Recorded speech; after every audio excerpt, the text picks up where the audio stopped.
Hi everybody. We're gonna paint this rooster. Hopefully I have everything I need here. And so do you. This video will be available anytime, so you can refer to it anytime. I would say that this is a little bit more advanced than the first two paint-alongs, the Fox in the Snow and the Hummingbird, because it's taking a bit more like building and layers and details. I'm going to work 12 by 16, which is bigger than we've been working 9 by 12. For this project, it makes sense to me. Otherwise, I'm really simplifying. If I go smaller, I'm really simplifying. And I do want to get some of the fun feathers and details that are going on here. So I have done this, it's behind me, once. Usually I paint something at least 2 times, 3 times to really nail down how I'm going to convey it. But I think I'm in pretty good shape with it. So yeah, so bear with me and maybe explore the video, watch today and then paint, watch it again and paint on another day. So treat today as a demo, maybe, perhaps. But if you're in the mood to paint and you're ready to go, I will be painting real time. So you can too, for sure. So I stretched this, and it was on sale at my local art shop. It's called New York Central Art Supply. This is a cotton watercolor block, 140 pounds, cold press. I do like a little bit of that texture. I did treat myself to some 300-pound arches, which I haven't stretched yet, but that's special. We'll use that one day. And I drew the rooster on the 9 by 12 and just to see the comparison. Of course, it's all to scale, so the drawing techniques work the same no matter which size paper you're working on. But the first thing we want to do is get a drawing going, and I like to do that with you guys because I feel like it's a fun and important part of this process, and it's just a great opportunity to learn. So I'm going to divide my paper in half lightly. That's at 6 inches, and you can either measure in 2 places to get a straight line, or you can eyeball it. This line's going away. This isn't an architectural drawing, so it's okay to, for it to be not perfectly straight. Now, I do have to work a little bit on the light side on these lines, so it may be a little bit tricky to see. I'm going to zoom in while we do this. And then I want to go halfway vertically. So, go to 8. Yeah, I might temporarily lower the brightness so okay. that lines can be seen. Mm-hmm. Yeah, especially for the drawing part. So I'm just checking, yeah, we're 8 inches on both sides approximately. So this center point I marked on my reference image. It's smack in the middle of this space between the center of the back and the bottom of the wing. So that's how I want to center the rooster in the image. I'm going to draw 2 more lines, maybe a couple more. I'm going to divide the top in half, so that's 3, and the bottom, and give myself another point of reference here.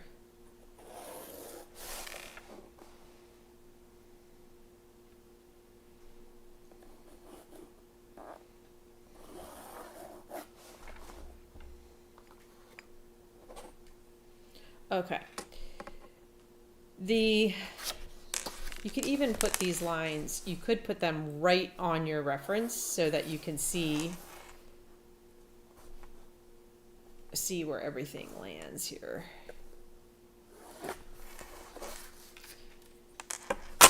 The rooster itself is the body is, it's kind of like a bean. It's a triangle, but it's also a bean.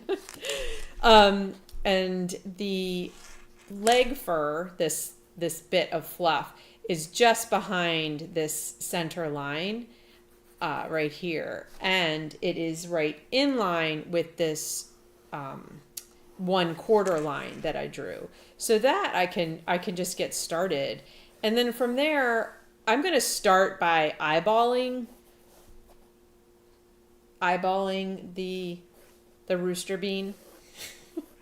And I know that the eye falls right on this center line.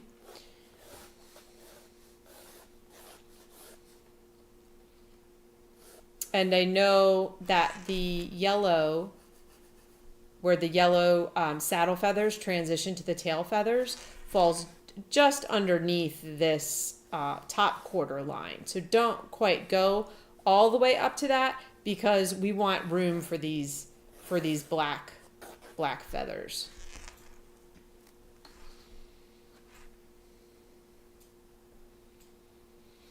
I want to back my rooster up a little bit. I'm going to back the bean up.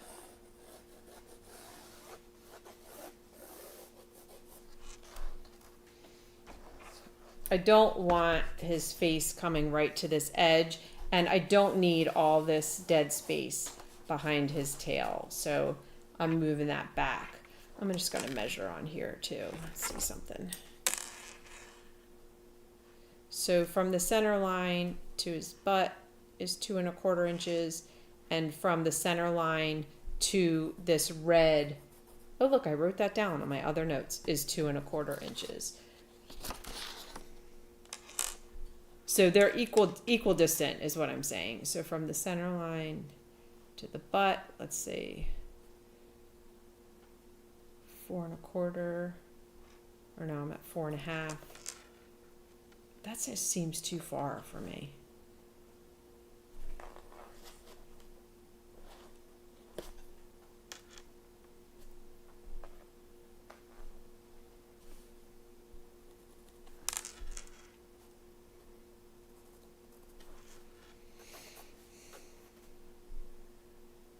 Yeah, I'm not sure why this is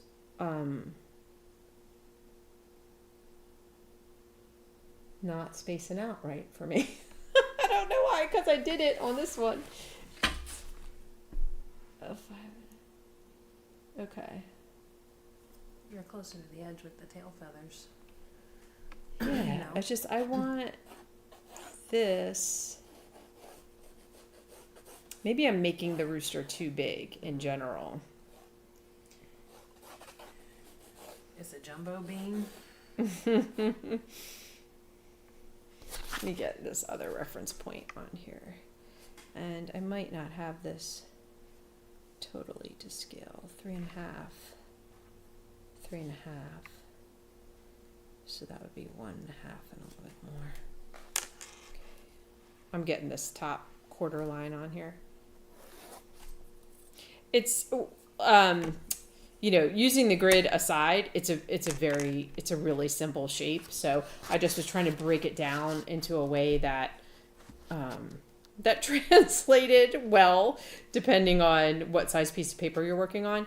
But there also is, it's like all the feathers and the shapes. It's kind of like a cloud. It can look like anything and still be a rooster. We're not a slave to this image. And in fact, when I do the feathers, I use it as a suggestion, but I am not getting into, you know, copying each feather individually entirely.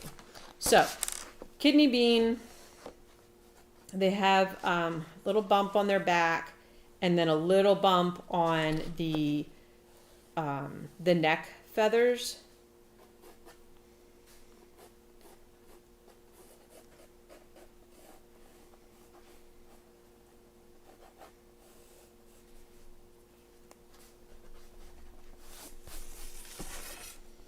And then I make sure to get this this leg floof that's here.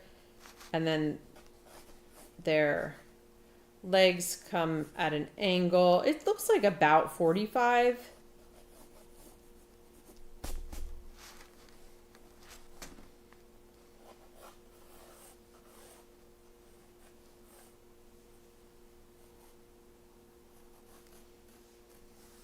Someone asked where they get the reference image. I have it on the Paint Puddle group and on my fine art page, which is Sara Jo Renzulli Fine Art on Facebook. That's the platforms that we're using to organize the tutorials. That's where the links to the live stream will be, time lapse, and reference images.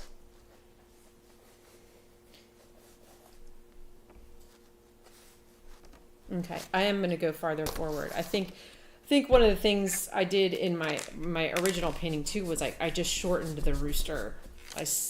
Made him stubbier than he is. So I'm going to trust my my marks that I made and make him longer. So that brings me 4.5 inches each direction. And this is to the red comb, basically. You're going to draw your comb, and again, they have all different kinds of shapes, so don't worry about it being exactly exactly as this one is shaped. But I do see kind of a rectangle here, and that is his, we're going to call it a waddle for lack of a more technical term. And then the beak kind of comes real small right out of that, where his comb and all this redness on his face join in. And this little white circle, that's their ear, I think. And then just a circle for his eye. And then we can give this rectangle a little bit more shape. We don't want it to just totally be a rectangle. Something like that. So I'm just sort of indicating where the neck feathers end. And then this wing line at the bottom of the wing. And then the saddle feathers are really interesting. They're long and pointy, and they come down on each side. And then we have all kinds of interesting fluff going on back here. And I love this. This is actually, these weird lines of these feathers in silhouette are a huge part of the painting. And this painting is really in balance, which I don't usually go for, but we have a focal point here and a focal point here. And I think because of the angle that's happening, it works. Okay, so in this dark, shadowy area, I do want to capture some of these interesting shapes that are going on. So it's not a bad thing to draw them in, even though we're not, too concerned about it being identical. Any questions so far? Not really, just a Okay. reference picture. Talbot, the color's great to see the lines. Oh, okay, great. Yeah, I mean I'll have to lighten it up Yeah, as yeah. the color gets on there, but Definitely could not see any of the lines at first. Got some sort of dilapidated feathers in here towards the back. Yeah, super cool, very interesting. And then as far as the fence goes, I'm going to be very just sort of indicative, not a ton of detail there. But I do want to get this spur on each leg here.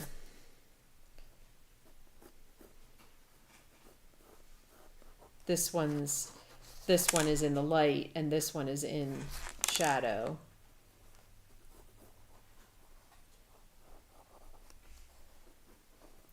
And I like the idea that there's a little bit of a fence post here. And then some fencing. And I'm going to go ahead and make it a little bit slanted so that I don't have a straight line at the bottom of my straight, the bottom of the page. And then in the back here, again, I'm going to be not specific. I don't think I want 1, 2, 3, 4, 5, 6 posts. I'm going to do 3. And I like these weird nails sticking up. Yeah, it's kind of like you don't really know what's going on back here. Like, where is this rooster? And then I haven't decided yet about any kind of foliage in the front. But because it is potentially darker than the background, it's okay to wait on that decision. With watercolors, we need to leave our lights light, but this would be very easy to put in as if it were in shadow, and the rooster is in the light, so we can wait on that decision. Okay, I got to get rid of these lines.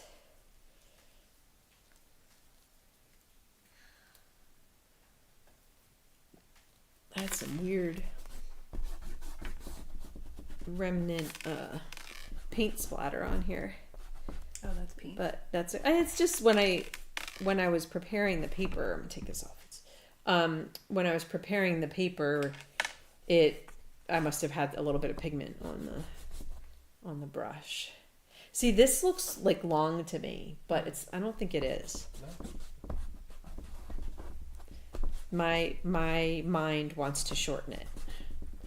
And I run into that a lot.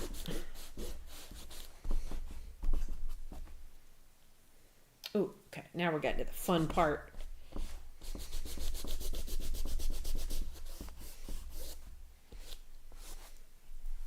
Okay, the first thing I want to do, and I did make a little chart showing some of the colors that we're going to use, and depending on which paint palette you have, I have a raw sienna. It could also be yellow ochre, a Payne's gray, and a burnt sienna. And that's going to be the sort of stucco-y, nondescript wall. That's our first step. And I think I'll go ahead and say my color is nickel yellow, but cadmium yellow. These would be the colors in the rooster. I have a color in my core colors called gold, but it looks to me like you could use raw sienna or burnt sienna. And then also I have some raw sienna. So anything from cadmium yellow to yellow ochre to burnt sienna, just having those earthy tones at hand is so much easier than mixing down primary colors. So we're going to take advantage of that. And then in the tail, my approach was to do a viridian, or this is a phthalo green. It's vibrant, it's intense, it's transparent, and that gets that iridescence. And then darken it. I like to mix that with alizarin crimson, and that makes a really beautiful black. And a little bit of a burnt umber or burnt sienna thrown in there warms it up and bounces against the vibrant green and gets that iridescent look. Let me get this one out to see. And then the comb is very straightforward. Cad red, a little bit of cadmium yellow can pop it up, and then alizarin to deepen the red in certain places. And then we want to mix in either the viridian or phthalo green and get those real dark spots. Now, the whites, the parts of his body that are in shadow that are almost white, it's like a cream color. When I was looking at my laptop as a reference, the white seemed very vivid and bright, but in the printed out version, it's a little bit toned down into a cream.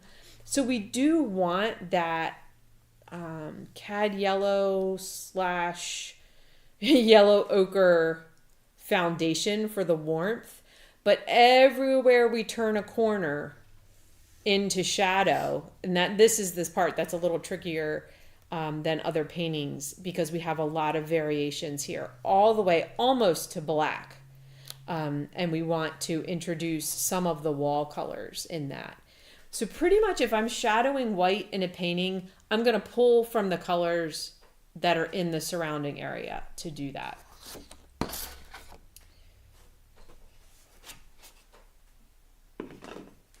Okay, so the first step is to wet our paper everywhere except for the rooster's body, and I am going to avoid the comb. It's okay if I get into the tail a bit because that's going to be darker than the wall anyway, so I'm not too worried about the details back here. Not sure how much you want to zoom out to get your paints once you start mixing the paint colors. Yes, I can do that, yeah.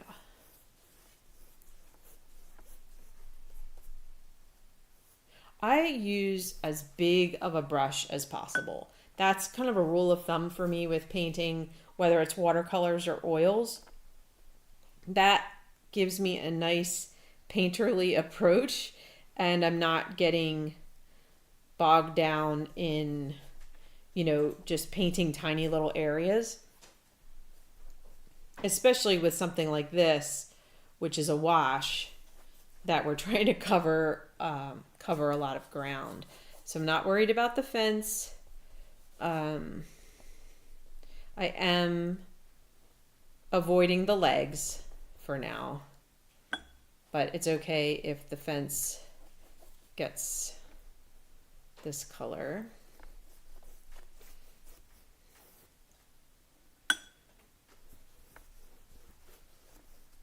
Just making sure we're good and saturated, because as soon as I go over here to mix my paint puddles, this is going to dry. Yeah. Okay, I'm going to move this over just a little bit. Zoom out just a little bit. And it might help if you move the ruler, because it's sort of like something like Okay. so. Should be good.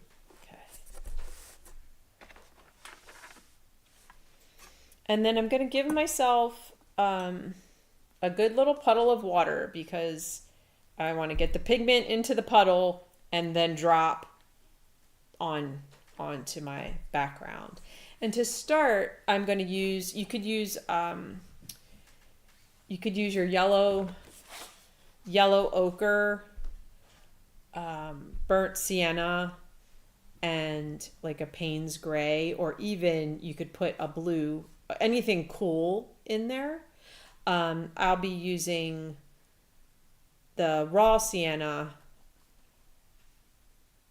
This setup doesn't have yellow ochre, but some raw sienna with a little bit of yellow is going to kind of make that, and Payne's gray and the burnt sienna.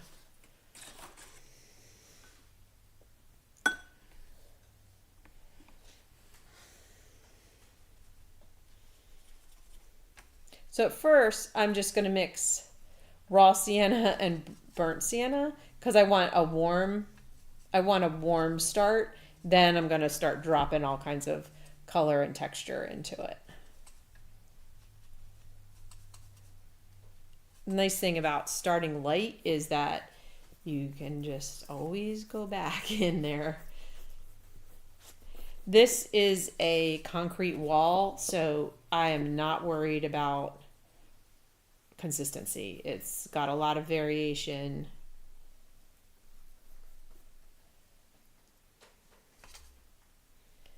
Takes a lot of paint,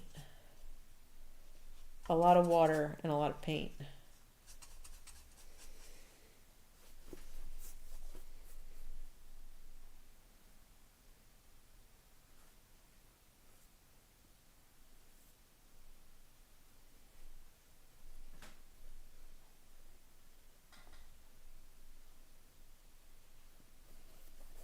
See, it's already dry.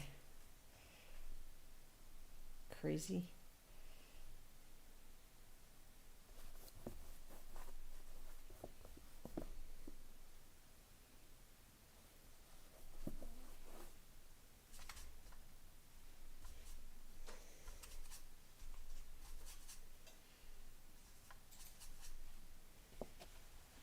So your first one, you also started this color?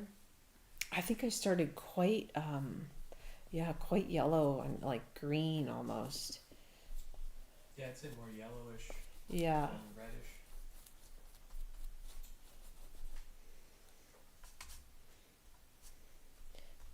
Don't get too perfect. We want the imperfection.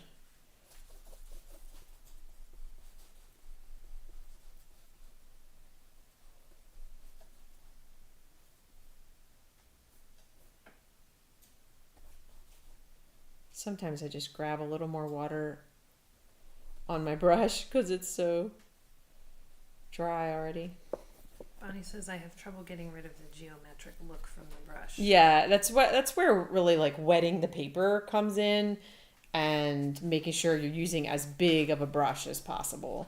And you could also, if you are noticing spots, then you could shoot it with a water spritzer, and that like creates some texture and lets your paint travel a little further. You can go in there and interrupt it. Okay, now I want to get that Payne's gray in.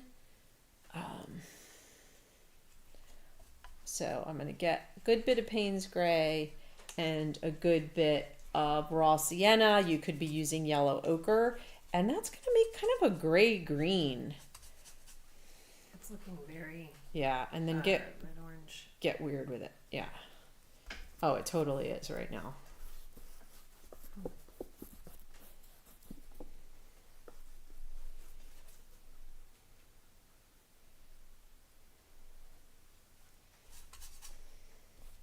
Gonna vignette it a little bit by making it darker in the corners. Oh my gosh, I just like I'm in water denial. I run out of water all the time because you don't want to have this like gigantic soupy puddle, but then you run out too. So it's kind of like, and I tend to go like try to encourage myself to go darker because it does lighten up as it dries. And then you're like, oh, that was lame. Like that was a lame pass at whatever I just did.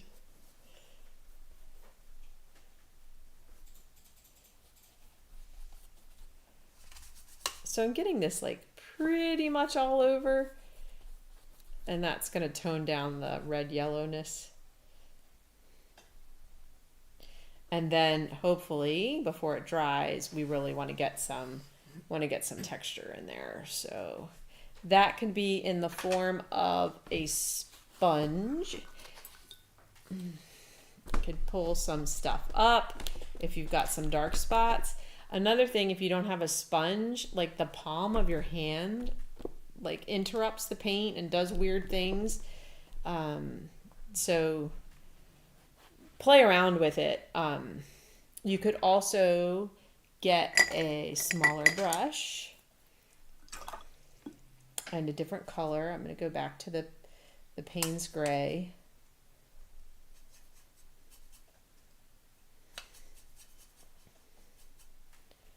And you can spatter.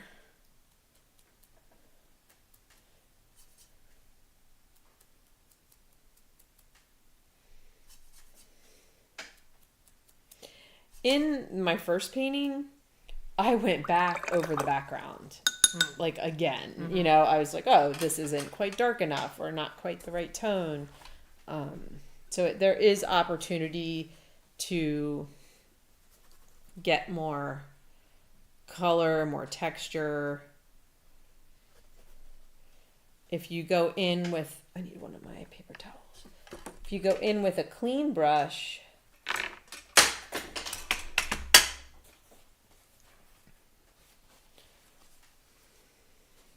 If you go in with a clean brush, you can lift stuff out too.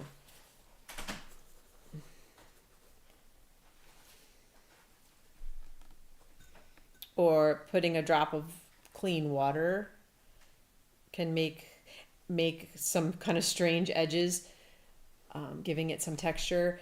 The better the paper, the more success you have with all of these techniques. So see how that's like, normally you don't want these sort of mistakes, these watery looking mistakes, but in this case, Beth it Muller could work. suggests a soft toothbrush for splattering. Ooh, for spattering. that's a great idea. That's a wonderful idea.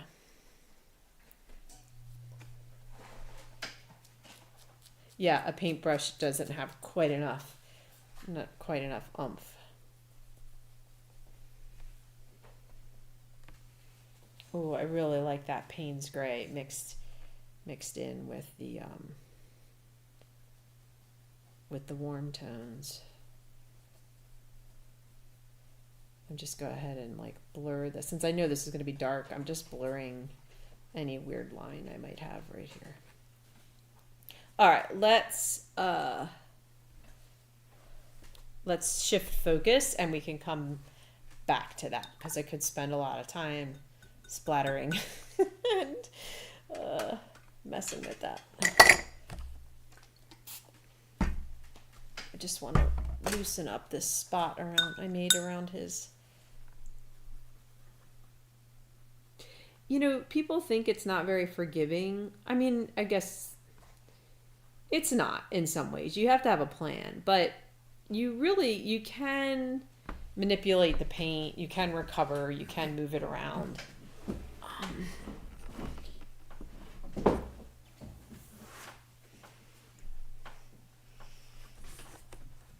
Okay. All right, we're going to get our lightest yellows into the top of the saddle feathers, the neck feathers, and there's a little bit on his wing. So I need a clean puddle.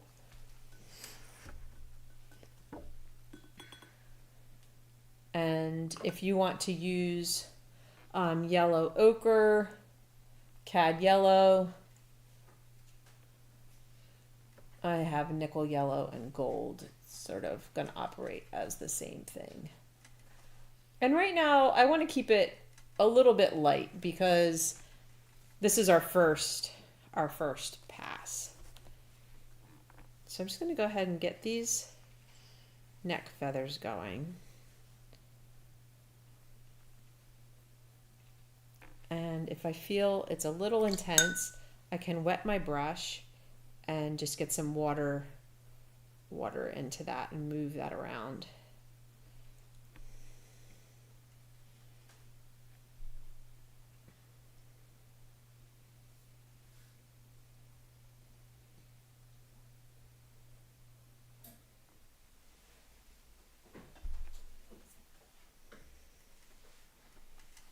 And then just real lightly and vaguely over the wing here. I think in my first painting, what I was looking at was a lot lighter, so I left a lot more white. And I do want to leave, I think I do want to leave a little bit of white in this painting.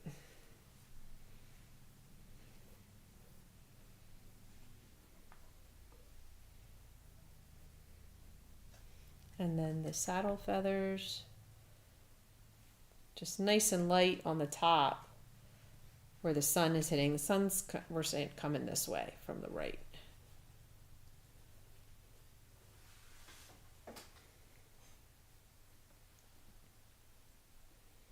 And then deepen them as they come down around the corner here, either with some cad orange or a little bit of burnt sienna. Just bringing them into some darker tips down here.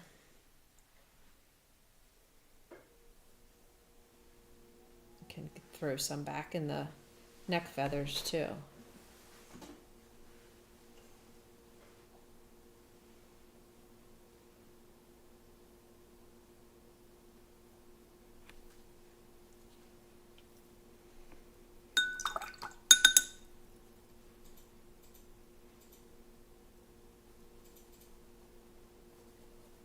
Got some weird lines down here I'm going to take care of.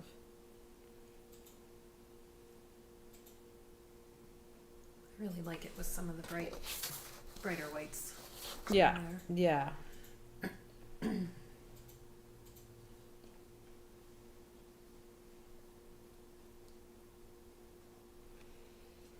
Yeah, I might, I think I'm going to end up going over this again. Because having the background somewhat more of a mid-tone as it is in its darker places helps the rooster pop off, and right now this is a little bit light. Yeah, it's drying quite a bit lighter. Yeah. You did a like a green wash. Mm-hmm. Yeah, I think I'll actually throw I'll throw another glaze in there to deepen it up a little bit. It does need a little more green in it than it has. Okay, so on the light, sort of creamy part of the rooster, we want to start with. I'm gonna use the raw sienna. The raw sienna, and into that yellow.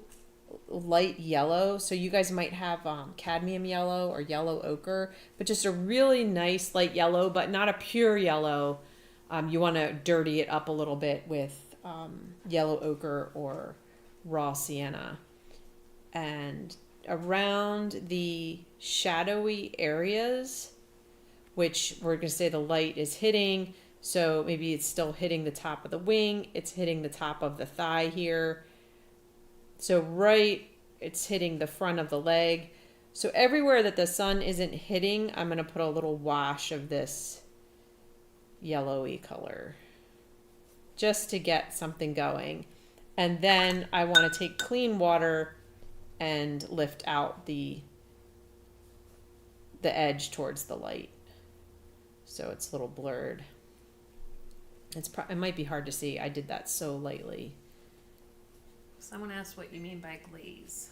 Glaze is when watercolors automatically glaze because they're transparent. So we're going to change the tint of this whole background it's like a wash is another word for it. Wash is probably the watercolor word. And in oils, you would thin your oil paint with an oil like linseed oil, or they make all kinds of glazing liquids, so that when let's say you had an orangey background and you're like, oh, this is too orange, I want to cool it off. So then you mix some kind of gray blue, and then you change that into a glaze by adding transparency, like a transparent oil, in this case it's water. Then you put it on. You don't eliminate it, you're not covering it, you're changing it. Okay. Yeah. So all of the texture that you have going on. Oh, it'll totally stay there, especially in watercolor. Okay. Yeah. And you wait for that to be drier before you put that on the glaze, or I could do if I wait for it to be drier, then yes, it will glaze better because these won't get as if I do it while it's wet, any texture that's here will get messed with and then lose its texture. If I do it when it's dry, this is a little more permanent. Okay. It's you still can manipulate watercolor that has dried. It just takes more scrubbing and more effort. Yeah. And better paper maybe, so you can and better paper. Yeah. So to turn the corner from our lit to shadowy sides, we want to introduce maybe what we used in the wall. So some burnt sienna. And let me see, is it bad that my palette is not fully, I keep moving over. It's still in frame. Okay, I just want you guys to see the palette. So some burnt sienna and some Payne's gray.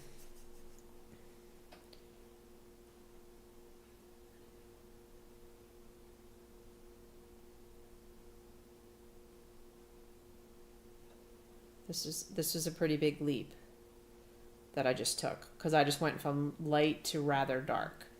It would be safer.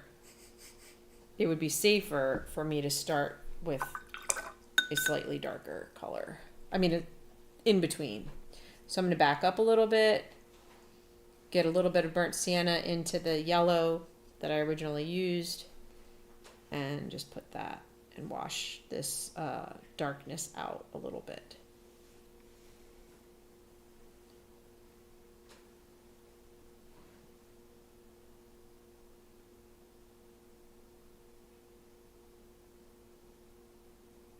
Yeah, we need a little more. We need a little more blue in here with the yellow, and it's going to make more of a green. We need that because everything's very brown gray right now.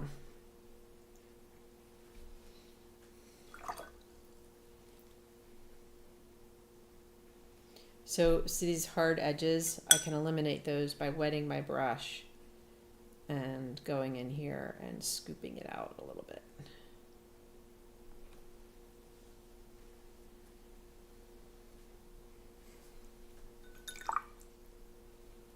I think it's going to help us me here, don't know what's going on with you over there, to get this background darker. Gosh, that is green. What the heck did I use? It's quite green. Let's see. Let's try.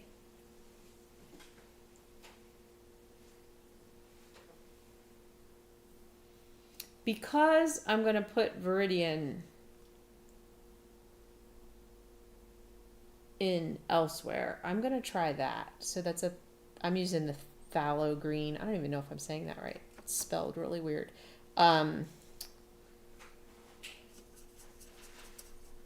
And burnt sienna.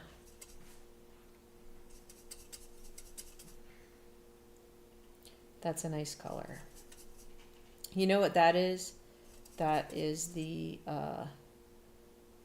bronze fiber bundle is what that is. I'm going to get myself a little more water because this is kind of intense for... All right, I'm going to start in this bottom corner because that's a safe bet, right? To see.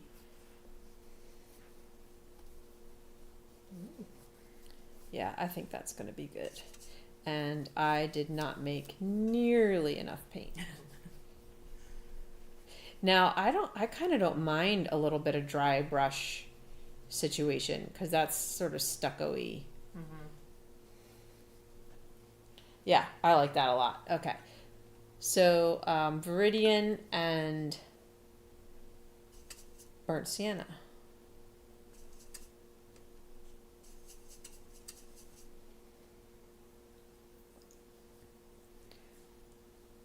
It can even get in here on these feathers because that's what color they're going to end up anyway.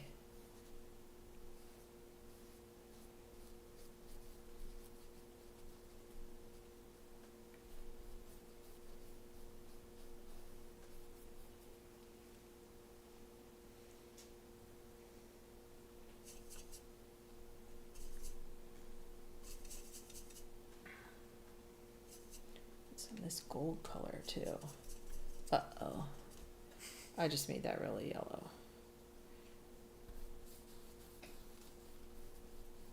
No. Uh-oh. I was like, I want that in there. And then I was like, uh-oh. I just made that really yellow. I'm just going for it. I'm going to go for it and then work back on what I need to work back on.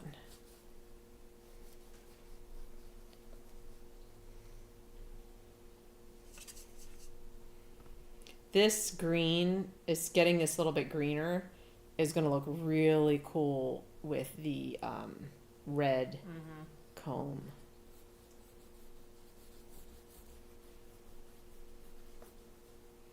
It's better warmer.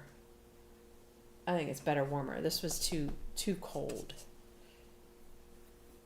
The green looks great. Yeah.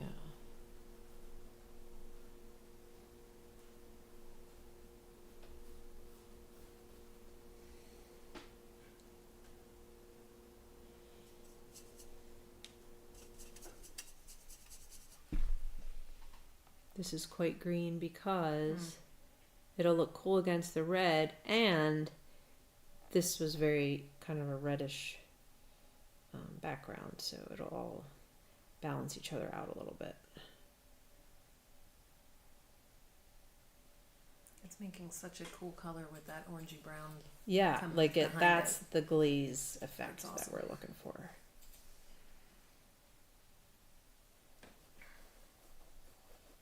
A little bit of that kind of dry brush cross hatching is fun.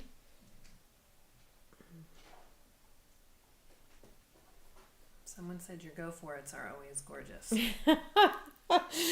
Oh gosh, that's nice. Just gonna go for it. There is a lot to be said for quick decision making, which is sometimes a flaw of mine, but I feel like in art it's good. Like when I look at a menu and I'm like, I'm gonna have that, and then somebody else, then we get our food and I just think, I didn't see that. I didn't see that on the menu because I didn't look. Because I just jumped. Yeah. All right. I'm going to throw a little water spatter onto this because I feel like it. This sprayer it doesn't have any drip. Like it's real nice misty. Mist. So if your sprayer has more drip, then it's going to put more texture in here. You could throw salt in there. I mean, there's a lot of different things you can do.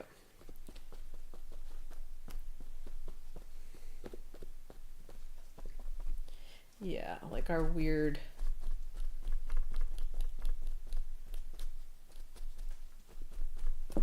I don't know if it's as weird as it should be right now. Let's get a little bit of burnt sienna and put some weird edges in there. Then I'll move on. So if I have a weird shape, I'm going to accentuate it a little bit.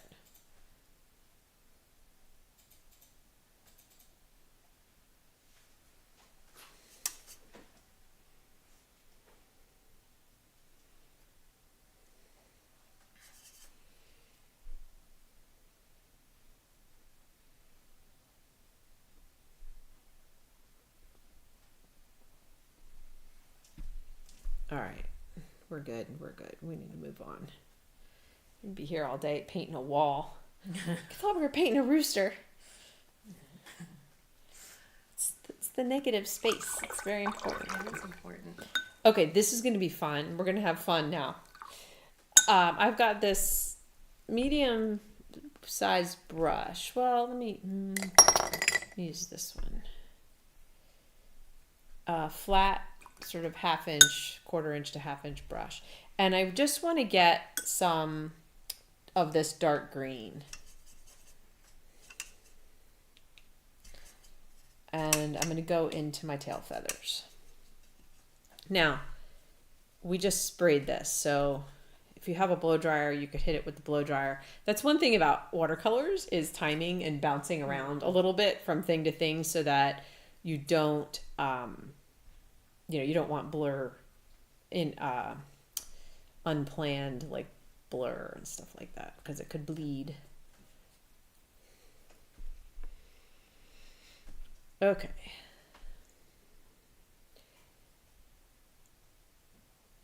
So a lot of this part of the feather is in light, but as it turns a corner, it gets darker.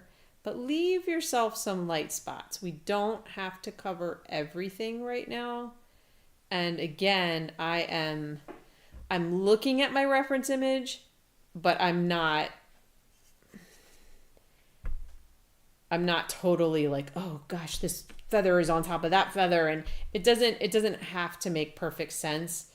It will when it's all comes together, but I wouldn't try to follow the reference image precisely. You're going to make yourself nuts.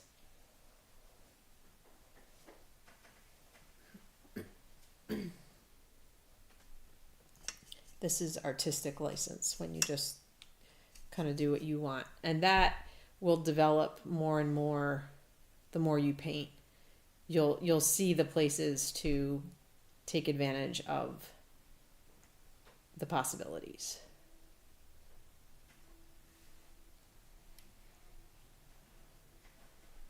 So on the lit side here, I'm keeping this a little bit, I'm applying this sparingly. But then as we turn the corner into the shadow side, now I can get very deliberate and heavy with it. Right now, everything can be made darker. So everything can be made darker with another layer. So I can see some pencil lines under here. I do have a little bit of bleeding, but that's okay. I'm gonna work with it. Kelly Galkey said you're the queen of bouncing around. Kelly's like, please can you just please can you just focus, Sarah? She's like I know. You should see me clean my house, Kelly. It is it's mayhem. It's like, oh, I'm running around putting things here and there, and we definitely want all of these interesting edges on the back. Don't smooth this out. Or an artistic tendency, see it, this is totally not dry enough yet. An artistic tendency is to like smooth things. We need to really make sure we keep the weird nooks and crannies and shapes that are going on here. Also, be aware of these lighter feathers that are coming in here, and don't eliminate don't eliminate those. Stacey's saying she's a bouncer, so it feels normal. Okay, good. Good. Oh my gosh, we got to qualify ourselves as Adriano Farinello calls it dot matrix, like where you just paint like right where you are, and that's it until it's complete. And some people clean like that too. Like I am cleaning, the living room from here, and then I can't. I wish I could do that better sometimes. Kelly says she tends to hyperfocus and overwork, so she needs to be more free. Yeah. She needs to get the bounce. Now these real dark feathers stop about here. Actually, I might have gone a little bit low, but that's okay. I think my brother Paul's watching. Aw, that's nice. Hi, Paul.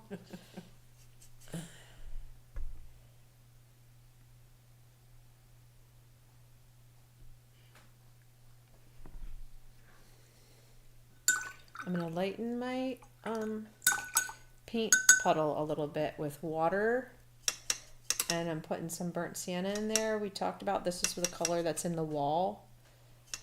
And then I'm going to go just really lightly over some of this feather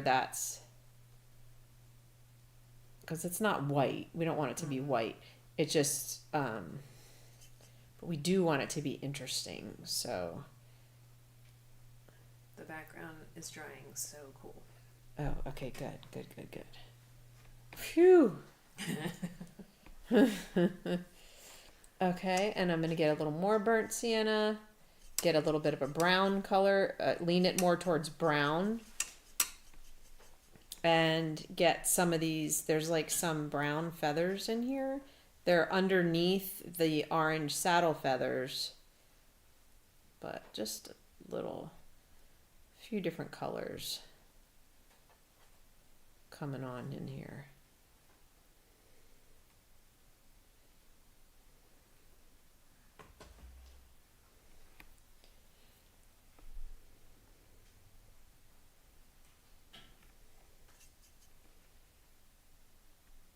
We were Kelly and I were having a little exchange via, just comments and stuff about.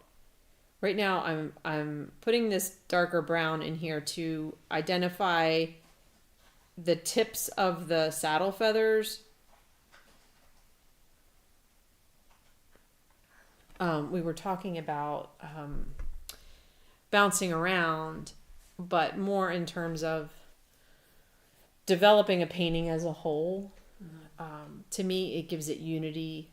Like if I have a color on my brush that I'm putting in one place and then I look at my reference image, I'm like, wow, that's there too. Mm-hmm. I just go ahead and put it there. Yeah. Okay. All right, let's move up to our waddle. We are gonna we're gonna bounce around in part because of my brain, but also because things need to dry. If you have anything that you see over here that you think that was too dark or that's too hard of an edge, just take a wet, clean brush and kind of soften things. We do that. That's one of the cool things about this subject matter is the juxtaposition of soft and hard edges. So we have this super soft, fluffy shadow down here, and then we have these nice, distinct hard edges in the tail feathers. Okay. You're going to watch me. I got to wiggle over here a little bit. Okay. For the rooster comb, I'm still going to use this brush because I like being able to make broad strokes. I don't want to get a teeny tiny brush. And I'm going to make a paint puddle with some cad yellow and cad red. So I just want a really nice, bright red. I'm going to use permanent scarlet, but you guys are, because my cad red is a medium. Let me see.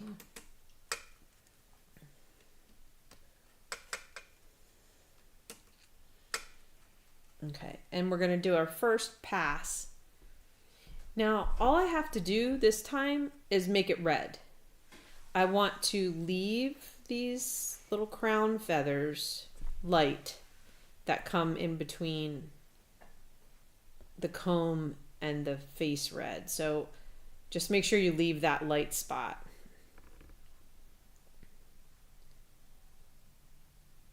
And then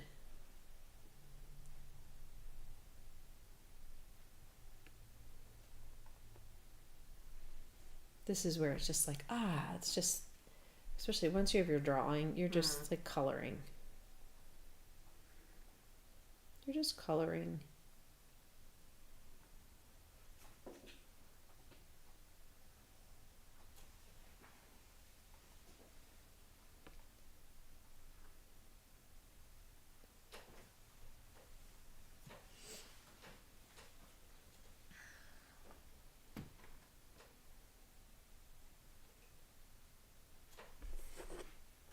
If you feel like any spot is too dark, wet brush, lift some out. You could drop some pure yellow in there if you think, I really want to make like a real vibrant spot.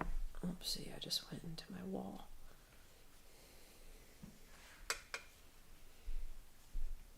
I'm going to avoid the eye, and I'm going to avoid the white circle. My head's not in the shot, is it? Nope. Okay. Because I feel like I'm leaning in a little. The white ear hole always throws me. Mm-hmm. What's up with your ear hole, man? Oh gosh. Chickens are wacky. Like there's no ear. How weird would we look with just ear holes? Well, think about birds. You know? Yeah. Swimmers wear swimmers caps that cover their ears. Yeah. Aerodynamic. Yeah. Swimmer What does that dynamic. have to do with anything? That's what it would look like if we didn't have Oh. Yes. Just the whole. Our features are, our features are. I'm dropping some like bright red in here. I might as well because I got to get this way more red than it is. So while it's wet, I'm putting another layer. Yeah. Oh, that's better. That's what I'm talking about. My first layer was like,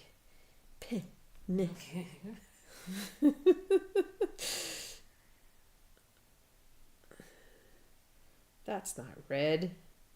This is red. Getting there, getting there. Okay, let's get this, a little bit of our background going on. I'm going to go back to a wider brush. And I want to make a dark brown. And when I do this, I have this Viridian burnt sienna pile going on. So I'm going to add Van Dyke brown to it. So the Viridian keeps it from being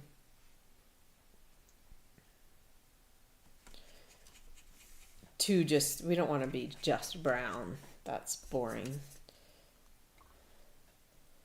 I could even put some Payne's Gray back in there. Make yourself a nice dark color.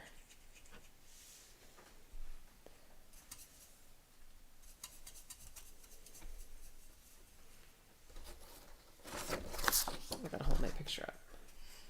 Okay. I'm going to get this fence post, this board in. I'm going to stop at my post here because there is some light on there that I want to be sure to get. And then go back.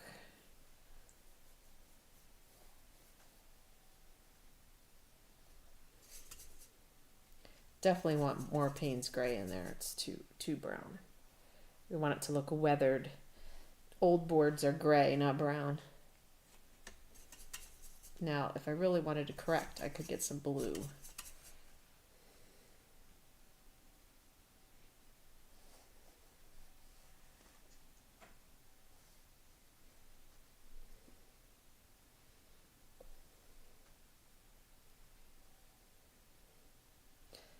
I'm going to pretend that everything back here is in shadow. Like nothing is seeing the light. So they're all just in silhouette.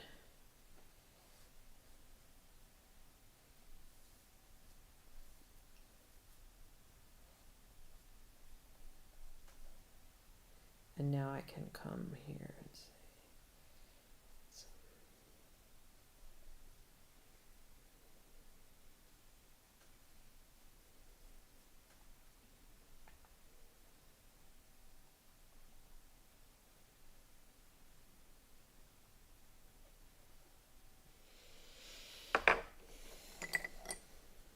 I'm going to lift just a little bit off of this top edge here.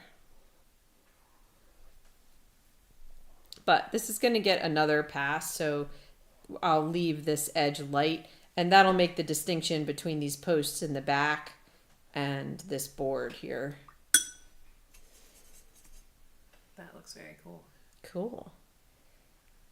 I get a little close to it, so your perspective from the... Are you looking at the video or are you looking at both? Okay. In person, I'm looking at it probably more for color, but Yeah. that overhead on the video. Oh, looks cool. We're getting somewhere. Mm-hmm. What time is it? 2:07. Oh, good. All right. This is good. It's 3:15. So, trust me, you guys, like, if you're over there feeling like, I don't know if I can take this next step. I feel it like all the time when I'm painting. I'm like, okay, what's next? And so, in this situation where I'm trying to verbalize what I'm thinking, it's hard because sometimes I'm thinking, yikes, where do I go from here? So, just take a minute and assess. Stepping away is always good. I try not to do that when we're filming a live stream, but it's, I guess what I'm saying is there's a lot going on in my brain that I'm hiding from you. Okay. We need to revisit everything and develop, right? Pull it more into 3D by creating more dimension, and we're going to create more dimension with more shadows. So I would like to make a purpley color because purple is a wonderful shadow color, and we already have so much warmth going on here. It's going to, when we glaze purple over yellow, it is actually going to make a green. Green is a wonderful shadow color for yellow. But it's going to help us shadow this lower area. So I'm going to clean, I have lots of messes on my palette, and I'm going to clean off a little spot. So actually I'm going to clean off 2 spots because I want us to try something together. So let's make a Viridian alizarin crimson puddle, and you're going to see how that looks like black. And we're going to actually be smart and test some of our colors on our little piece of paper here. So Viridian and alizarin crimson on the wet or like lighter, meaning more water side, can kind of make a, let me get it a little more alizarin. That's a little heavy on the Viridian. So there we go. That's more balanced. So it's a gray. So you can see how when we darken this with less water, it is going to be a very black color. Now, let's mix some in a different spot. Let's mix some alizarin and some, you could use ultramarine. Yeah, ultramarine or phthalo blue. Will you please look up the pronunciation of that so I can stop embarrassing myself? How do you spell it? It's so weird. It's PHTH ALO P. I think I'm probably spelling it wrong too. There's blue and green. Yes, that's what I have on my palette. I'm calling it Viridian because I think that's what most people have. So this is a more true purple. And you can see just a little bit of paint. It can lean red or it can lean blue. It's just one more dab of paint. And these, yes, that's what I Whoa, that's not what I meant to do. Sorry, it's because I wanted to play this actual sound I for know. Phthalo. Phthalo? It's like phthalo with an F on the front. Phthalo. I was making it sallow. Phthalo. Phthalo. That's what I'm getting. Okay, so these are our options. I'm going to go with this sort of true, little more purple color here. I'm going to lighten it up a little bit.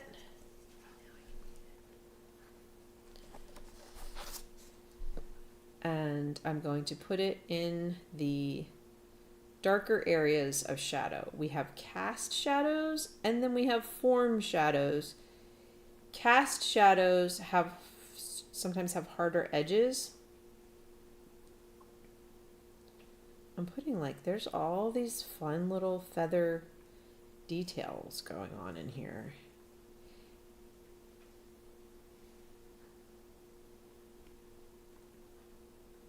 Phthalo green. Phthalo green. Phthalo. green. Phthalo. Phthalo green. Well, it doesn't look like phthalo. It should have an E. For starters. How would you have said it? I think like you were saying phthalo. So this is a cast shadow. It's a small one, but this shadow coming off of this wing defines form because the cast shadow follows the form of what's underneath it.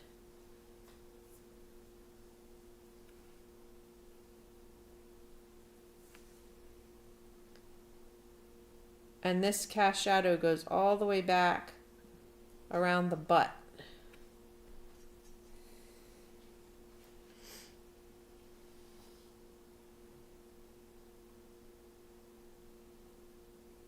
What do you think is the least fixable paint type? I do not enjoy acrylics. Okay. Now, acrylics are fixable in the sense that you can layer and layer and layer, you can scrape away, but the paint, I mean, they make all kinds of things for the paint to not dry so fast. All right, I hope I'm being explaining enough. Now, I want to keep some edges hard, but some edges I'm going to feather out. And I'm using my reference image to determine which are which.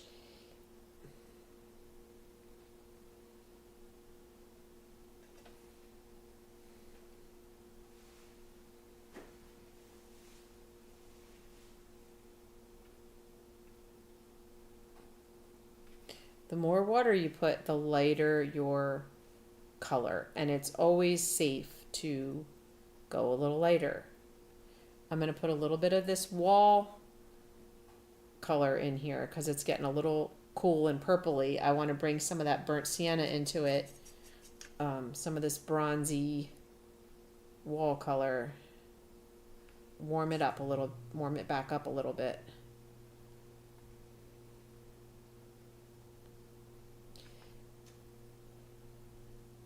So sometimes I get to a point where I just kind of have to think about what I'm doing here.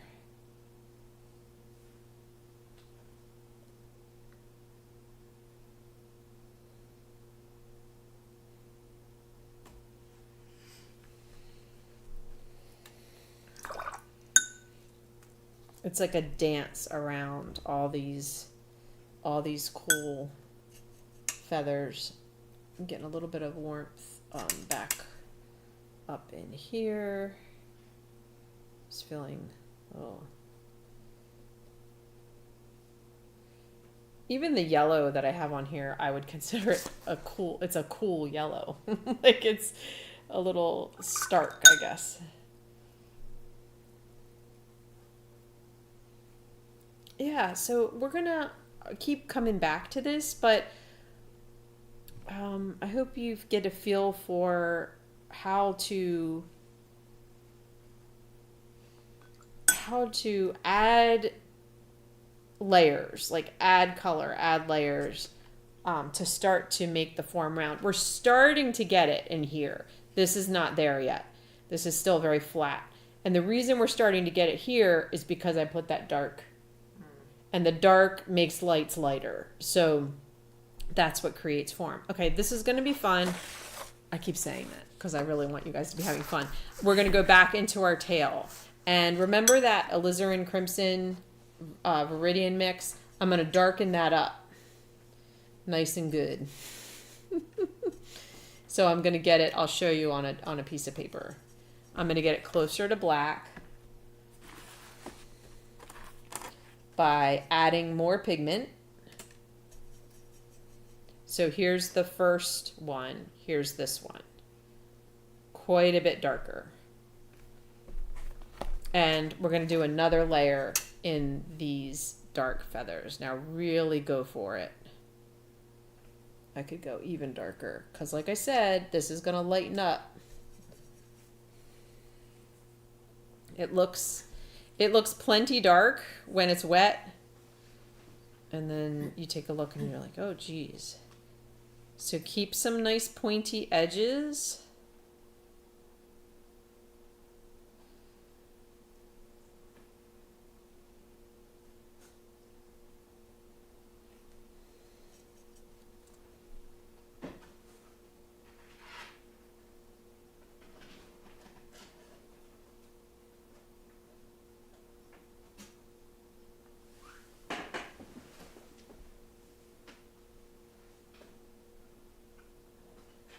There's actually quite a bit of detail you could get into back here.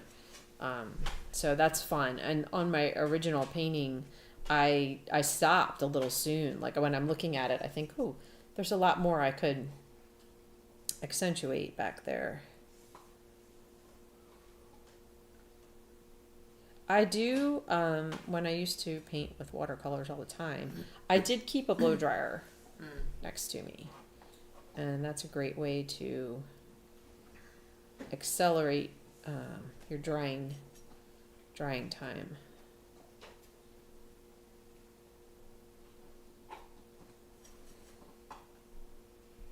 So I'm going to keep a little bit of green. There's a few spots that I do see some highlights.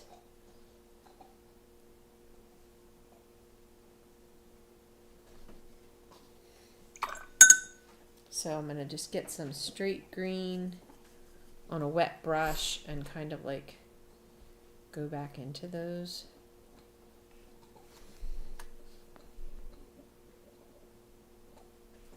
And then get back to my black. I keep adding more pigment because I know this is going to dry. We're like, that's not dark enough. It took me quite a few passes.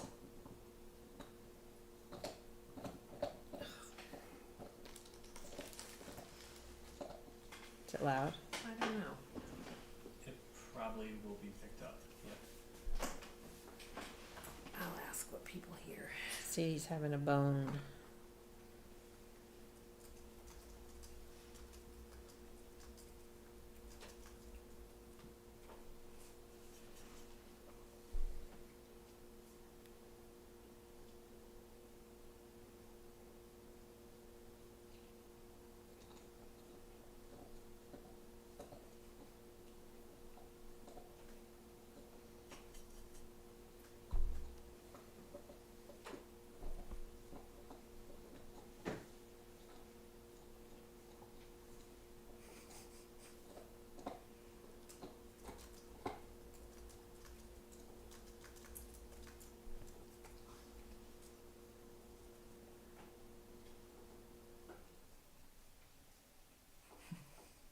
They hear? Someone said yes, nice sound. I'm like, wait. Just as I run out of things to say.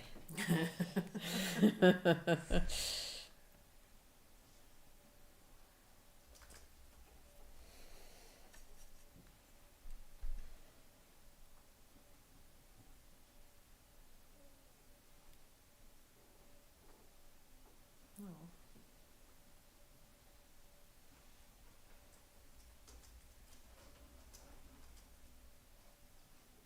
I would love it if everybody wanted to get into oils. A little bit. Comes more naturally in terms of teaching.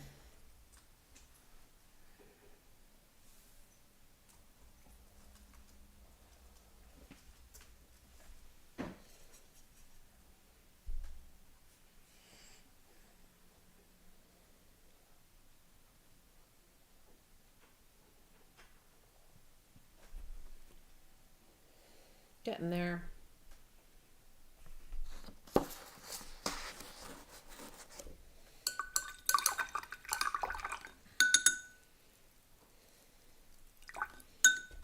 I'm going to put the purple that we made into some of these saddle feathers that are behind the scenes here, and kind of define the tips of some. I'm making this up a little bit.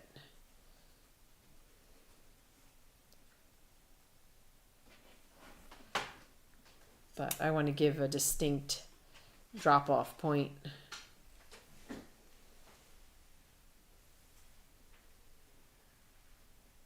Gail said she loves oils. Good.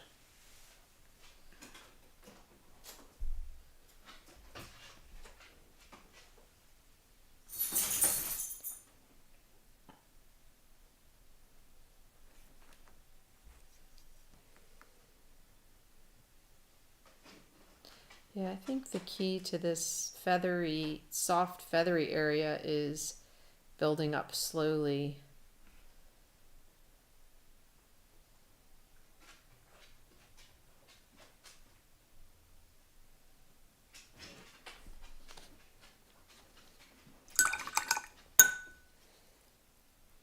Pastels.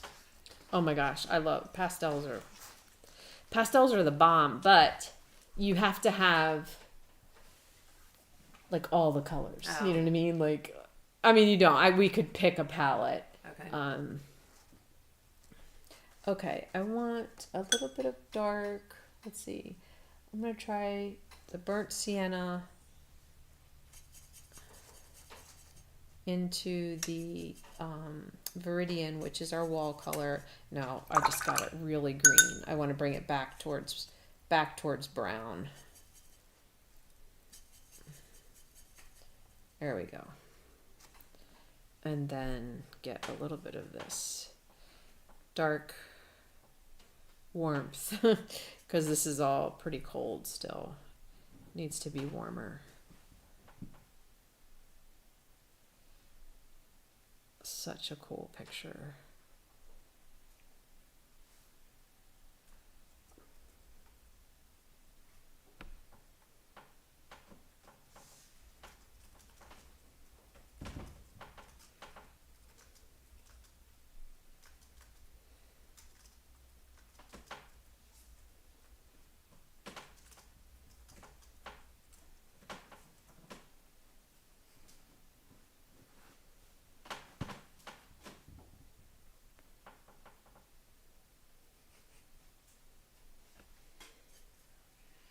What are you snickering? What are you laughing about?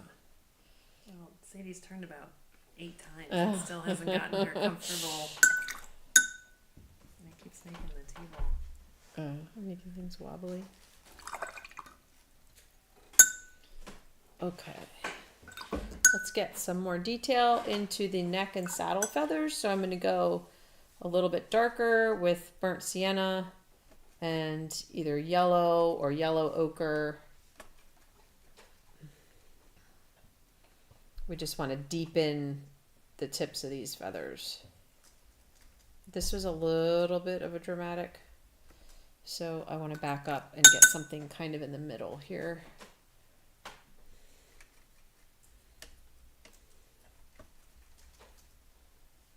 There we go.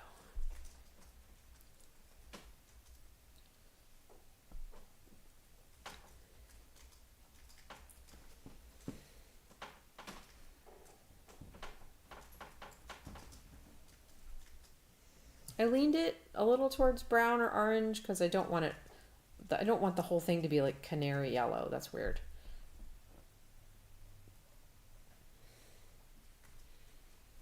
And then as the feathers, the neck feathers come towards tips, they get a little bit darker.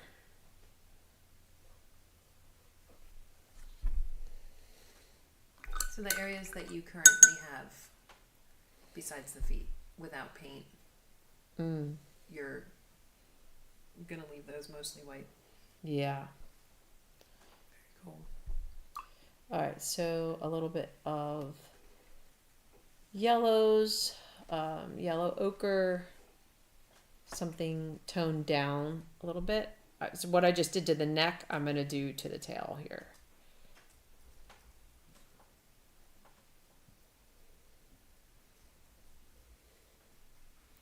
as these feathers come down to the tips, they get a little bit darker. So I don't want white down at the base of these saddle feathers. And then I'm going to add a little burnt sienna to that and go a little darker yet.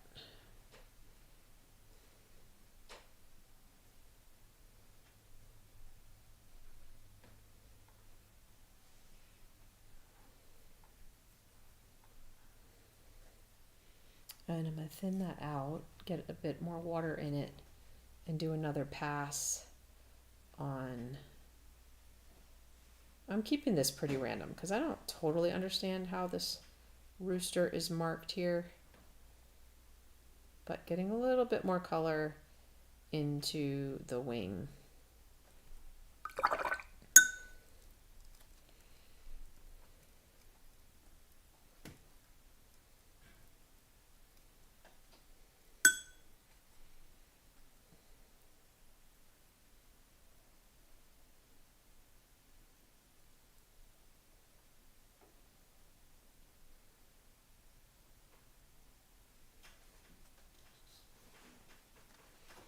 Yeah, I like that.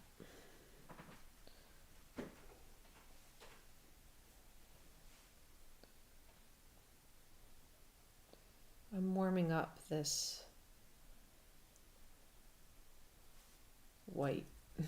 Just a real thin layer of yellow to just soften this white a little bit.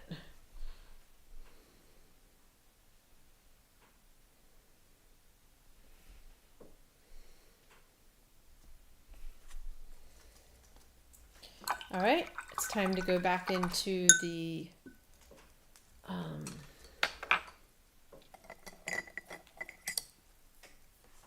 comb and waddle. I am going to use a smaller brush this time because I want to get some details now. So I have a round brush, it's a number 4. And I'm going to start with a second layer of the bright red. Now, just putting another layer of the red at the same intensity is going to make it more red.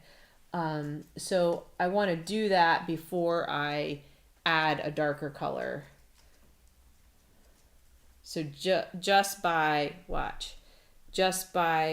putting another layer of red, it's already getting darker. That's the way watercolors work.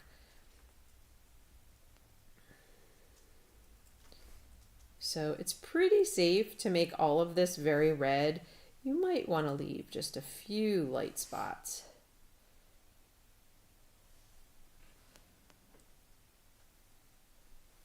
But it seems to me like the whole thing needs a layer, another layer anyway. It's looking pretty good on camera. And in person. Okay, good.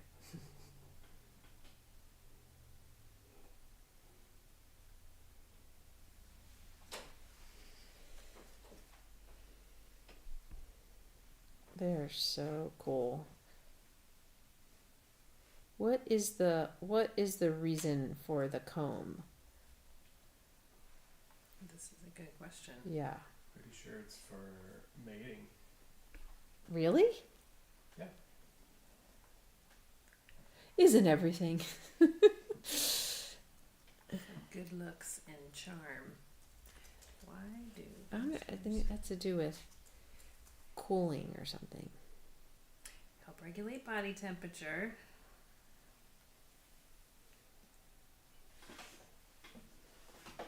Blood circulates more rapidly in hot weather to release body heat Wow. faster. Maybe just the color is the. It says the comb is primarily for display, Mm-hmm. but serves to cool them.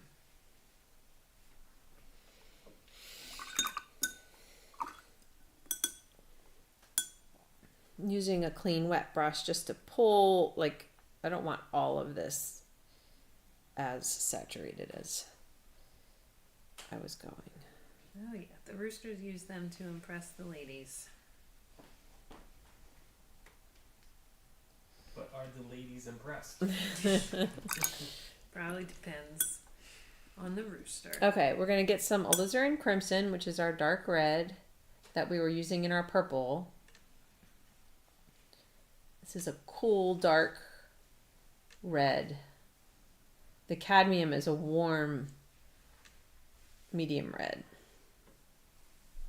I'm going to start putting this in some spots that there are shadows, give it some dimension, kind of around the edge in a few places. We got this nice dark little nook right there. We've got a little dark shadow coming off of here. Something going on down here. Definitely on the back here. This little guy. It's like second waddle. Not even sure what that is.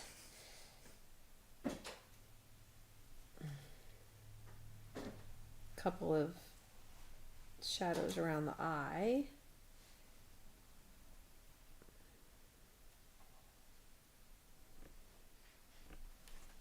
Yeah, it's starting to look like something.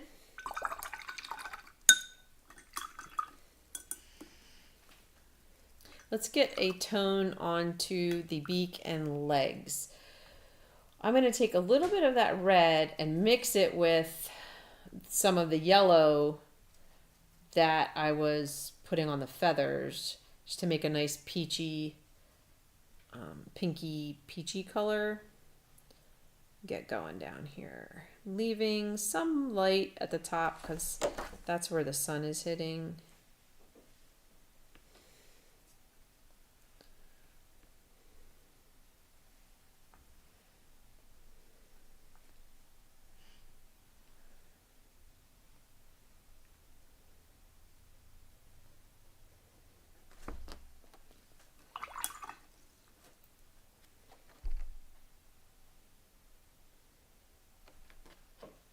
And then put it on the beak.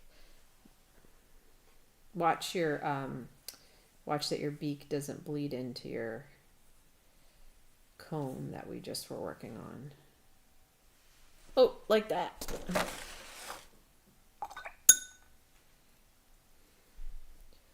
Emergency.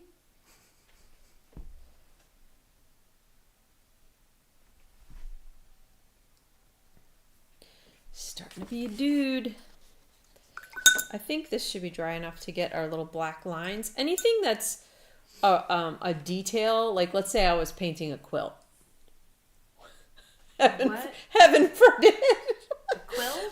Or a quilt. A quilt. A quilt. A quilt. Okay. So you have all this pattern, all this fabric, but then you have the shape of the quilt, the folds, the shadows. I would do all the shadows first. Mm-hmm. So that I have the shape, then I would go in and put the colors and the details. Because if I did the colors and the details first, then did washes of shadows, that would all get obliterated. Similarly, in these neck feathers, for example, we have this black detail. Well, let's make sure that we have this where we want it in terms of shadows. I am going to put a tiny bit more before we do all these black details. That's what I'm saying. That's what I'm getting to.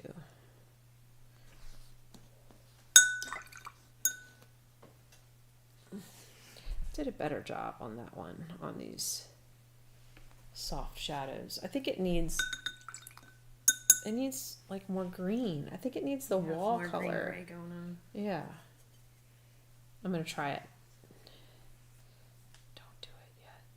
Don't do it yet. If you're currently painting along. Yeah, it's just not quite, like, it's not quite the right tone. It does. It needed that. It needs that. Oh. Do not gesture towards your paper with. Okay, let's put these black lines. So I'm going to use the black from the tail feathers, the alizarin viridian mix. And this is fun. Just get these little black lines going. This is for you, Kelly.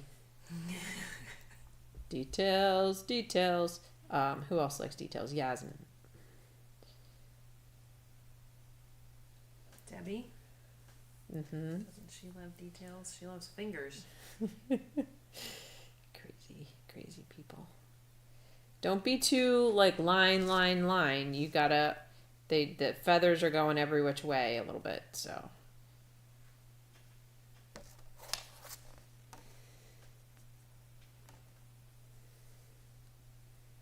Some are pointing more down, some are swooping around, some are overlapping other ones. Where are we on time? 2:38. Okay, we're doing it. If we don't, like, if I run out of steam before we're totally finished, I feel like we will have gotten to a good spot. Like where you guys could keep going.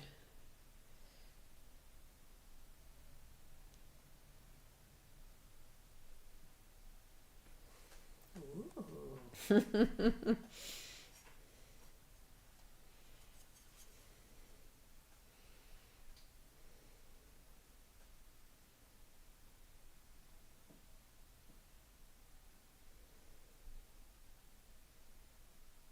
So I had this dark on my brush and I look and see where else does that need to go.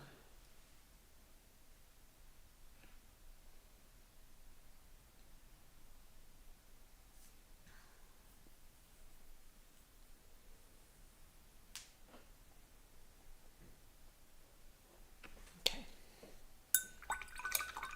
All right, we need to go over our tail one more time. This is still too green. It's time to really take it all the way. Even more green on the screen. Okay. It's very Okay. Interesting. So I'm gonna use the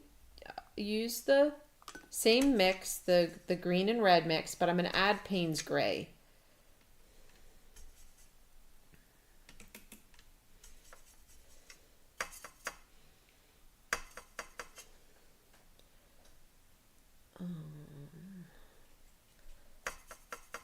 Ooh,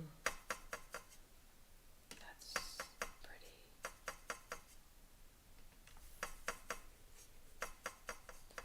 Okay.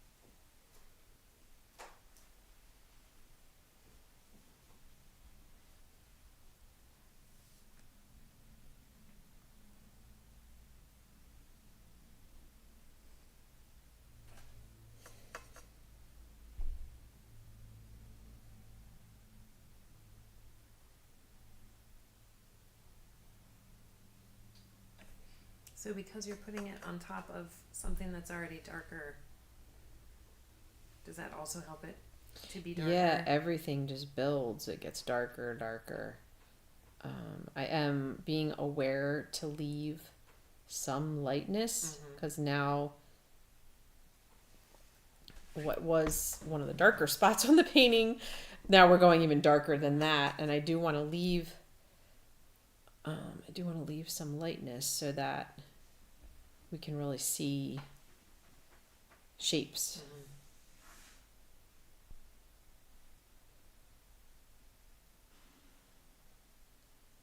I'm going to grab some brown next to get in here. There's more brown in here than I have right now.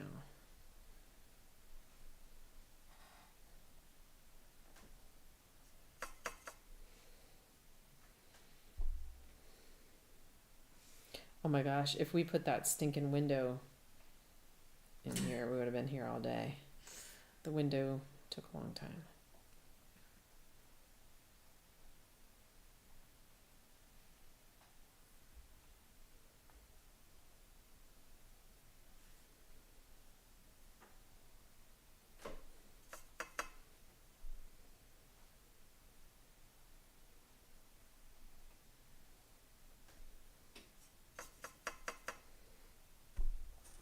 Watercolors are pretty incredible. I've really enjoyed getting back into it through this through painting with you guys, because it really was kind of left for me for a long time. All right, while I still have a little bit of moisture here, I'm gonna get some burnt sienna and Van Dyke brown. You could, I'm trying not to introduce too many colors, but like raw umber could work. We just need to get, a few more browns bouncing around into the green.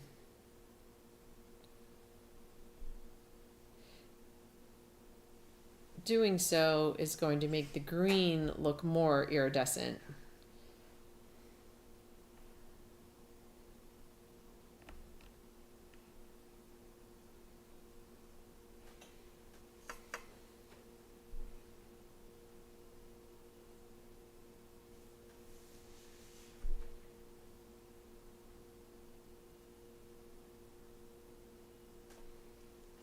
Yeah, that's looking better. And there's some like brown feathers down in here.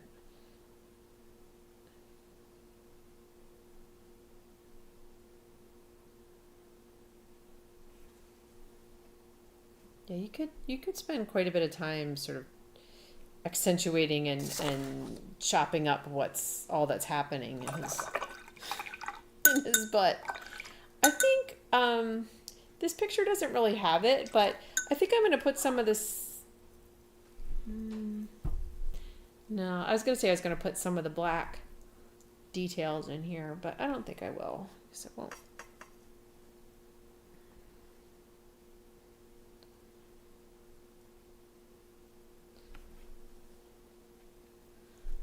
I do think the wing needs a little bit more shadow.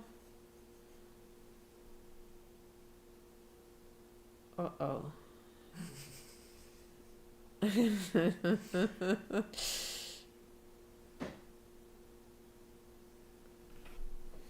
little darker than you meant. A little darker than I meant.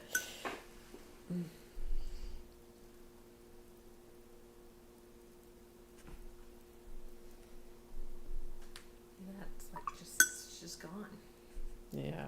I mean, it's like it needs to be there, but I got a little crazy. Softening it up a little bit with a watery brown is probably a good idea. It's very subtle, this like this coloring, this cream coloring. Okay, let's return to our fence and just get this a little bit more lively by adding that very same dark that we just used in the tail, actually, with the Payne's Gray and burnt sienna, or Payne's Gray Viridian mix. We can get some more texture here, and this is an opportunity for texture. So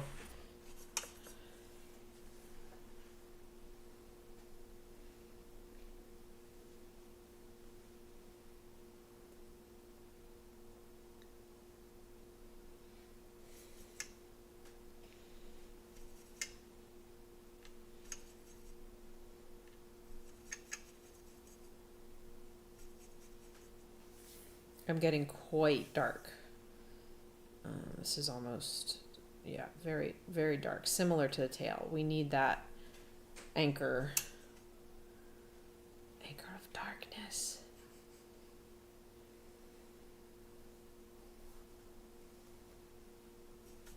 I'm going to pretend like that is also making a shadow, like that. And remember I said I was going to leave a light edge here.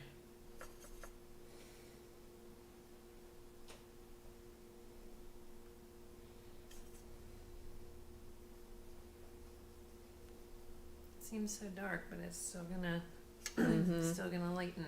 Mm-hmm.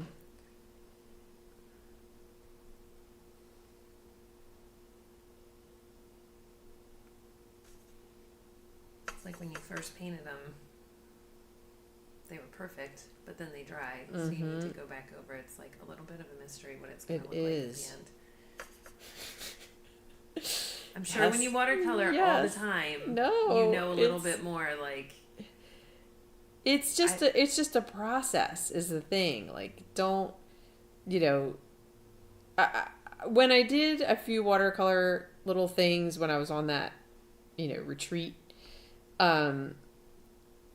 because there was a limited amount of time, I mean, we jumped right into some darks. Like I would not try to apply that much dark that quickly. It kind of worked, but it was very different for me. That's for sure. Okay, I am going to use my line brush and do a little bit of the weirdness with, I do feel like it's kind of stark, so I'm going to get a warm brown, putting burnt sienna into that and just do some weird stuff.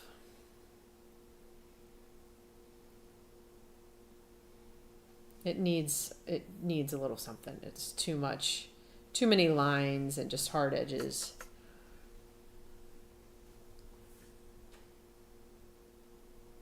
So when you start to work with watercolors more, you can anticipate better what it's gonna dry yeah, definitely. Because I can see working and being like, oh, this is just like I want it, and then it dries, and then you're like, oh, yeah. It's not. Yeah, and then you have to go back and, you know, you do more, and that's okay. You know, it's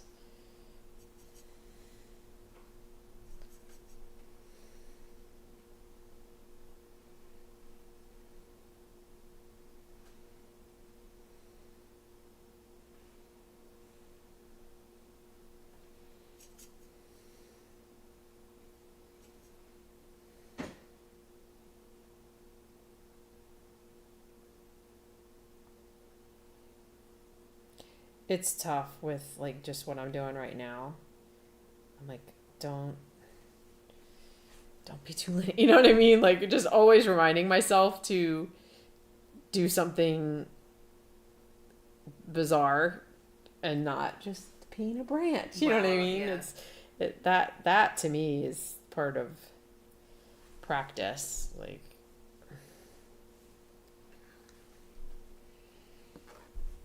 okay, I have some dark on my brush, so on my little pointy brush.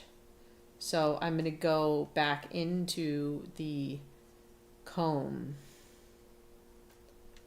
Oh, I've lost track of my colors here. And get these very dark spots. So there's one right here. There's a little circle around the eye.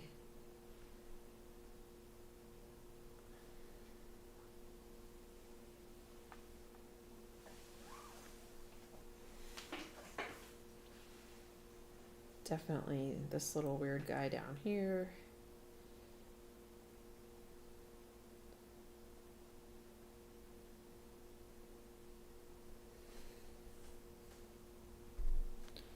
All right, we need another layer on our pink leg. And like I said, just another layer is going to be a difference, so don't go too dark too fast. I want this spur to be in shadow, so that one's totally dark.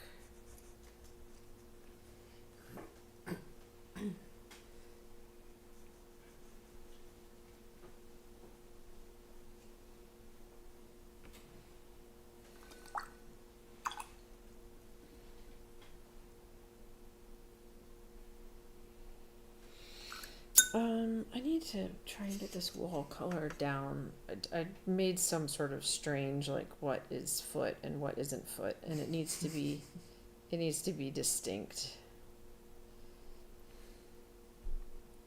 I was being wishy-washy.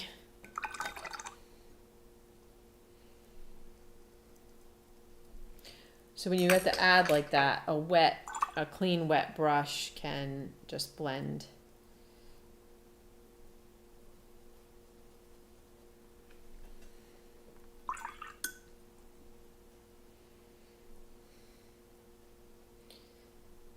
All right, let's do the eye. So I want a nice bright gold.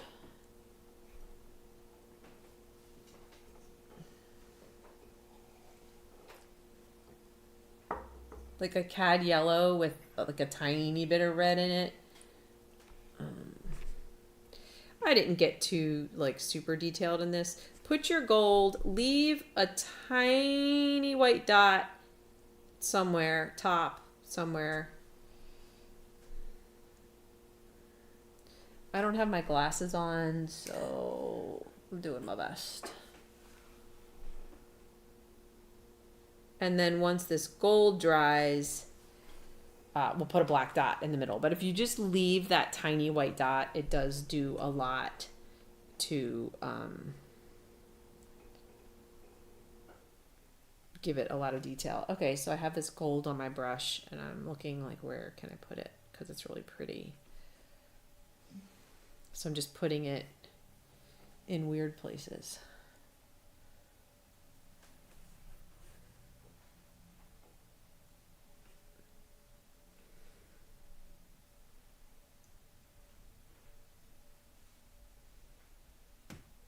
It could be a little bit of reflected light back here. Sometimes a little warm reflected light is really nice.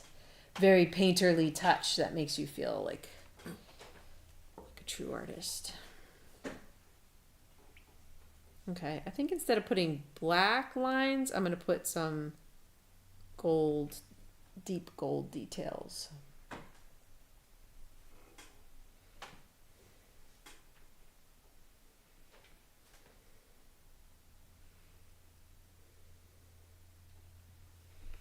Yeah, like that.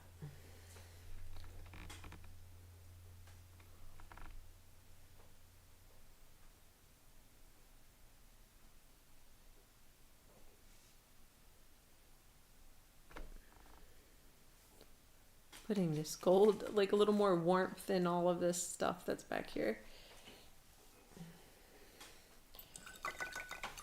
Okay, black dot time. I think a couple of red leaves on here would be cool. Let's try it. I'm going to start pretty red, and then I'll like brown it out.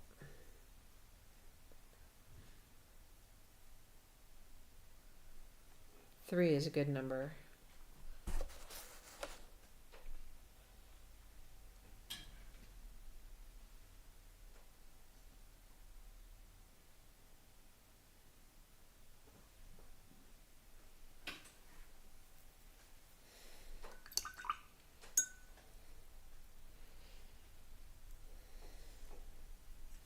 If you want to get a true black for your black, go right ahead. I'm using a really dark bit of Payne's Gray.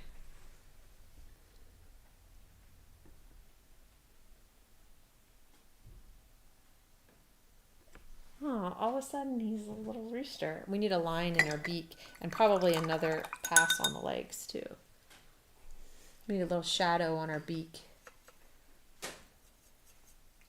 You can use any purple or gray color that you have going on your palette. I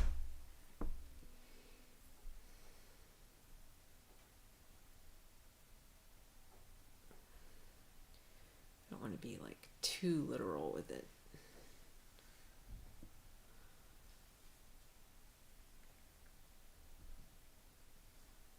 You haven't done anything to the leaves yet? They're just drying? Right, I just Wow. put the... What? Does it look cool? Yeah. I think I need to get rid of the white that's going on right here. It doesn't make sense. Like a little bit on top of the head is okay, but it wouldn't be down here. So I'm dipping into my gold.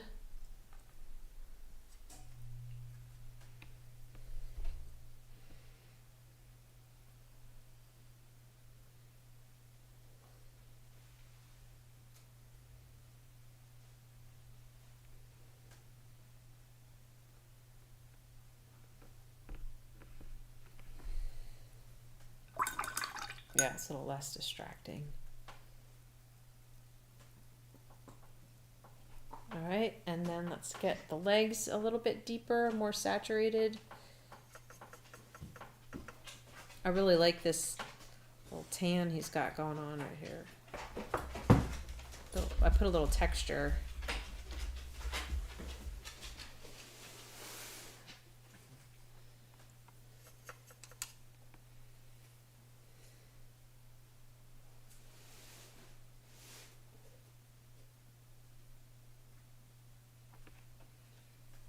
And then we need a pretty decent purple to put the parts in shadow that are in shadow. Whoops, I just made that the wrong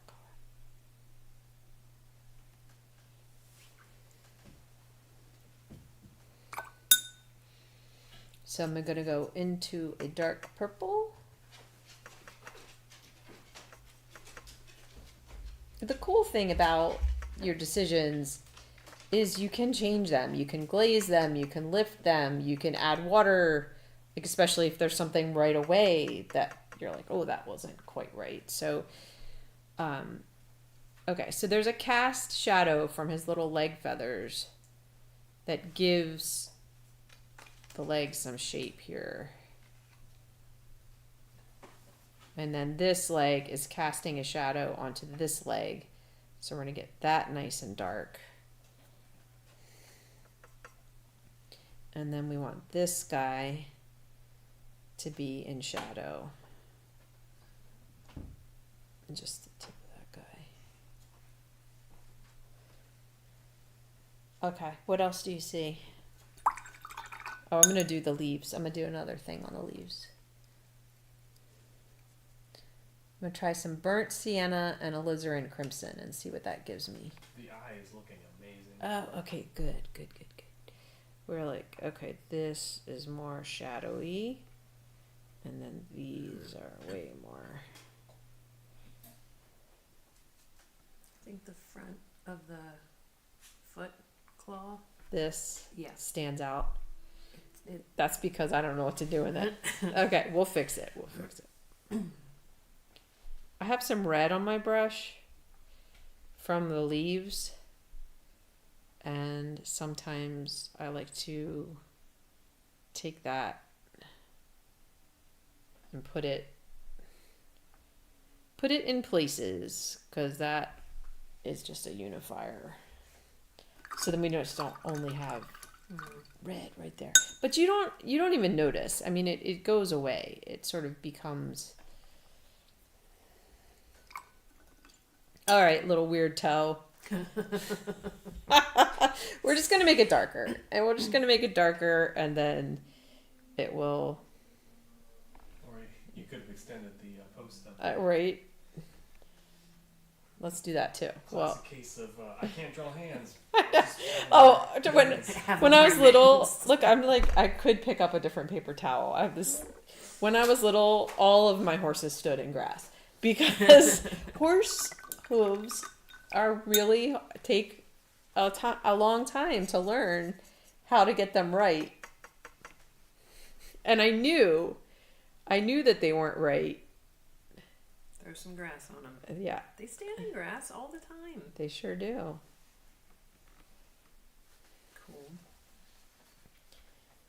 Okay, everybody that's watching, if anybody is still watching, tell me what you see, because I've been right my head in it. I haven't stood up. I don't have a different perspective.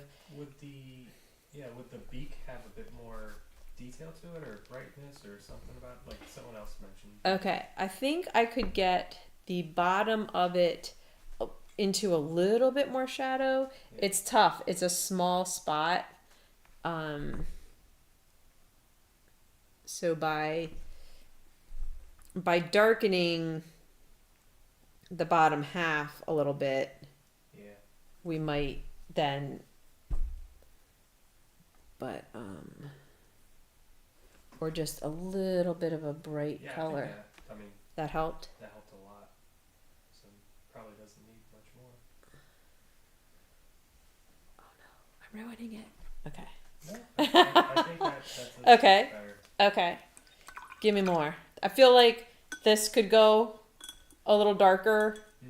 I'm not going to do it right now because I'm not feeling it. But when I do feel it, I will. I think there could be a few more different variations going on in here. Some more details. But again, I'm a little burnt out, but just worn out. Is there any comments or anything? Is there anything that anybody wants to see me do in the moment? Deneen said eye area on screen, but I don't know if that's like a zoom in to the eye. Maybe she means above the eye. Right up here. Really good. A little more red there. I'm just putting a little more red. Cause man, these combs are saturated.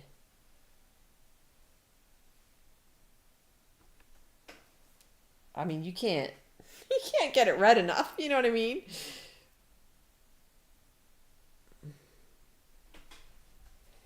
It looks awesome.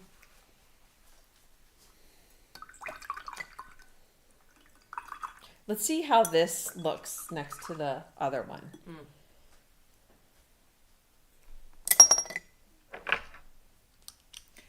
So Tony is saying her tail's messed up. She couldn't get the details to look smooth.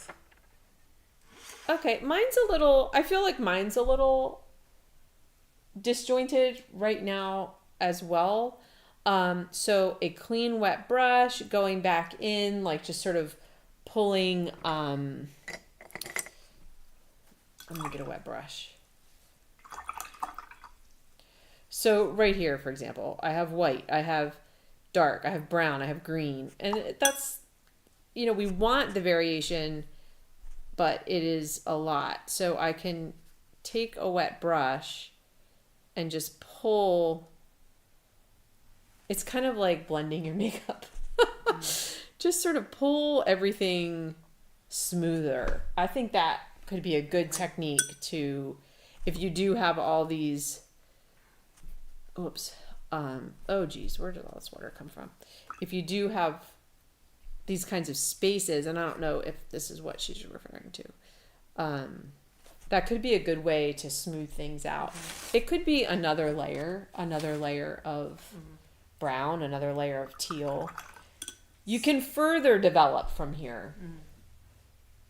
There's a request to zoom in on the face. All right, let's zoom in, and let's also compare the two and see what we like about one versus the other.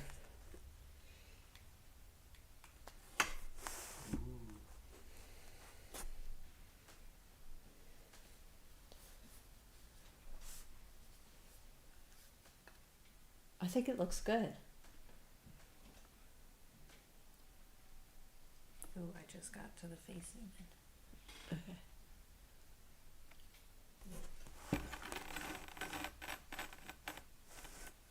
Yeah. I'll just turn off the front camera for a sec. Okay. I think he's looking good. Yeah. Okay, let me lift this off. So if you guys haven't used the blocks before, they're like a pad, but there's just one, like an inch and a half of unsealed area here. And you take a really sharp knife or an X-Acto blade, you put it in there and you just run it around the edge. Let's see, what's the best? Oh, I gotta zoom out. Do. Okay. There we go.